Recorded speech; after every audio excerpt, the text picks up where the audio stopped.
अस्सलामुअलैकुम। अपने कंप्यूटर की स्पेसिफिकेशंस चेक करने के लिए टास्क बार पर राइट क्लिक करें और टास्क मैनेजर के ऊपर क्लिक कर लें। ऊपर यहाँ परफॉर्मेंस में आ जाएं तो यहाँ पर आपको 4-5 चीज़ें मिलती हैं। नंबर 1 पर सीपीयू पे क्लिक करें तो ये आपको आपका सीपीयू यानी सेंट्रल प्रोसेसिंग यूनिट दिखा रहा है, उसकी डिटेल। ठीक है, ये सारी की सारी आपके प्रोसेसर की डिटेल है, यहाँ पर आप इसको देख सकते हैं ना। नीचे है मेमोरी। मेमोरी पर आए तो आपको रैम की डिटेल जो है वो बताता है जी इतनी आपकी रैम है और इतनी अवेलेबल है। ये सारी डिटेल आपको इस सेक्शन के अंदर मिल जाती है। रैम से रिलेटेड 4 GB लगी हुई है, ऊपर DDR3 लिखा भी हुआ है। उसके बाद नीचे डिस्क पे आ जाएँ तो इसमें SSD लगी हुई है। तो 120 GB की नॉर्मली होती है, 112 यहाँ पर शो कर रहा है ऑलमोस्ट। तो उसकी स्पीड वगैरह भी यहाँ पर शो कर रहा होता है। नीचे है हार्ड डिस्क।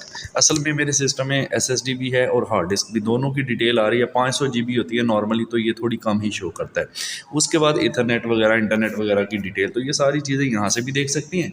और इसका एक आपको शॉर्टकट बताता हूँ। आप अपने कीबोर्ड से कंट्रोल शिफ्ट और एस्केप प्रेस करें तो भी आपके पास यही विंडो खुलेगी। तो ये सारी डिटेल आप यहाँ से भी देख सकते हैं और जज कर सकते हैं। तो वीडियो को लाइक कर दें। Thank you.